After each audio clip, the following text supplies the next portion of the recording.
Fort Pickens, on the Gulf Coast of Florida on Santa Rosa Island, was a prominent part of Pensacola's coastal defenses since the days of Spanish settlement and colonization during the late 1600s and early 1700s. It became a main bulwark of the central Gulf Coast in the early years of the United States, played a pivotal role in the Civil War, and even contributed to U.S. involvement in World Wars I and II.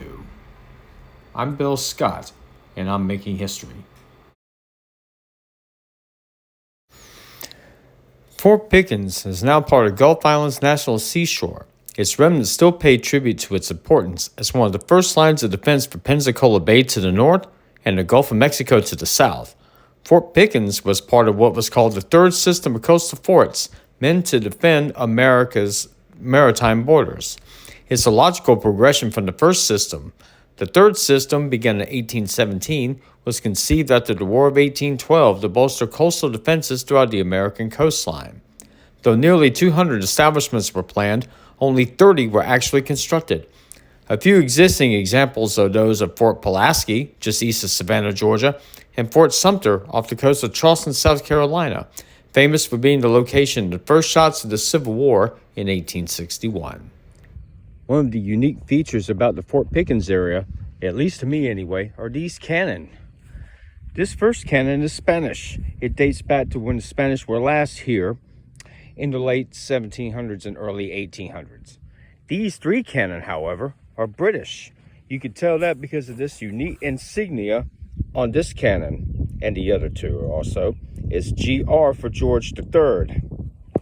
And the reason why the British cannon are here is because after the French and Indian War ended in 1763, Spain ceded Florida to Britain as part of the settlement, also against France. And the British ruled this area until 1783 at the end of the Revolutionary War, whereas the Treaty of Paris ceded Florida back to Spain. As you can see with just the inside of the structure, it's now pretty much an open air structure now.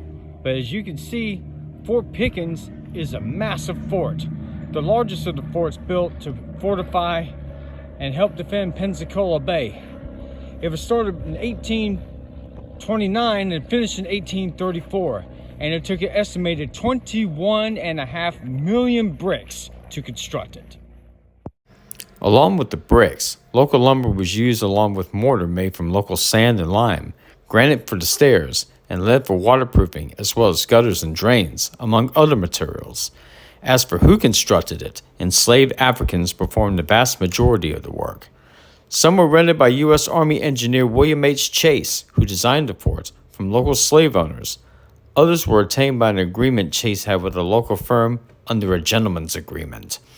The facility was finished in 1834 and named for Andrew Pickens, a Revolutionary War general who routed the British at the Battle of Kettle Creek, South Carolina, as well as seeing action at Cowpens, Augusta, 96, and Utah Springs. In 1858, a fire broke out inside the fort, which was extinguished by the USCS Robert J. Walker, a United States Coast Survey ship that was in Pensacola Bay at the time. But it was 2 years later that saw the greatest action seen here. Since the end of the Mexican-American War in 1848, Fort Pickens had not been seriously occupied. Yet Pickens, along with Forts Barrancas and McRee, as well as the nearby Naval Yard, was still under the control of the Union Army. Union Lieutenant Adam Slemler decided that Pickens was a more defensible outpost, so he abandoned nearby Barrancas and moved his forces to Pickens. During this move, Slemmer destroyed 20 tons of gunpowder at Fort McRee and the guns at Fort Barrancas. The Florida and Alabama militia took possession of Barrancas, and the engineer of Pickens, Chase, demanded that Slemmer surrender. Slemmer refused. On 9th October 1861, a Confederate force under Brigadier General Richard Anderson sailed across Pensacola Bay toward the fort with 1,200 men to surprise the Union Army. After routing the 6th New York, the rebels marched toward the fort, bringing about the Battle of Santa Rosa Island. The Union held firm in their defensive position, forcing the Confederates to retreat and return to mainland Florida. Future bombardments occurred later in the war, resulting in the complete destruction of Fort McRee and damage of Fort Barrancas. Despite the 2 bombardments during the war, Fort Pickens is one of only 4 forts in the South that have never fallen out of Union hands. The other 2 were also in Florida in the Keys, and the other one was Fortress Monroe in Virginia, which is famous for being the prison where Jefferson Davis was held after he was captured in Georgia in May of 1865. And speaking of prisoners of war, Fort Pickens also held another famous figure of opposition, Geronimo. During the Indian Wars that took place after the Civil War, prisoners of war were frequently sent east. The famous Apache Geronimo was captured after he surrendered in southern Arizona to the U.S. Army. This was the 4th time he surrendered to the Army. He and others were taken to Fort Pickens, where he spent 2 years before being moved to Alabama. After the Civil War, the fort was supplemented by a few batteries.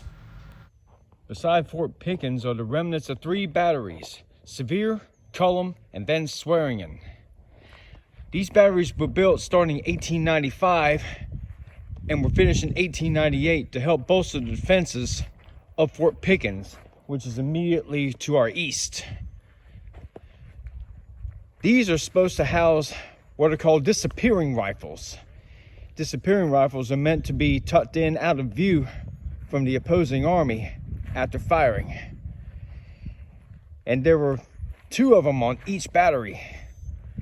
They were all together until 1916, in which the batteries separated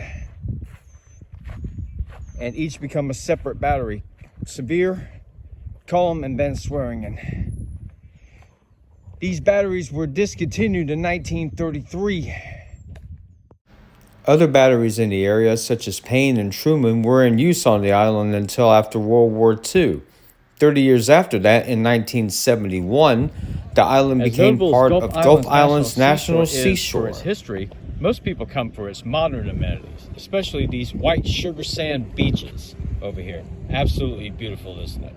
I'm looking at the beach on Pensacola Bay, just opposite of the mainland. That's the Pensacola Lighthouse over there. And over in this area is Fort Barrancas, the latest of the 3 forts of the 3rd system that were built here in Pensacola Bay. But as I said earlier, most people come for modern reasons, for swimming, sunbathing, bicycling, and especially fishing over here on this pier, which you don't need a state fishing license to fish over here because this is on federal property, not state property. A little bit of a digression to the Fort Pickens that we were just talking about are these houses right over here. These houses were built from 1900 to 1910, and they were built to house the increasing amount of personnel at Fort Pickens and the batteries that were constructed years later. This particular building is Discovery Point. It now houses exhibits and also a little bit of history about the islands and a lot of the ecological information about that. In 2004, Hurricane Ivan came through and slammed on the Santa Rosa Island with 15-foot storm surges. And it actually knocked this building off of its foundation, literally. But park officials quickly got to work to repair the damage, and it was put on new foundations in 2007. Today, Gulf Island's National Seashore expands into Florida and Mississippi. In Florida alone, there are just more than 5,800 acres and 52 miles of coastline on Santa Rosa Island facing Pensacola Bay and the Gulf of Mexico. Though most come to relax on the beach or fish off the pier, they may be unaware just how historic this area is. Even older than St. Augustine, the oldest continuously inhabited city in the United States. And Fort Pickens should not be missed either. You may even experience a cannon firing there. Hey, this is Bill Scott. Thank you so much for making history with me today. Remember to hit the like and subscribe button. Leave a comment on the page. Tell me of what places that you might want me to feature on Making History. Thank you so much again for watching, and go make some history of your own today.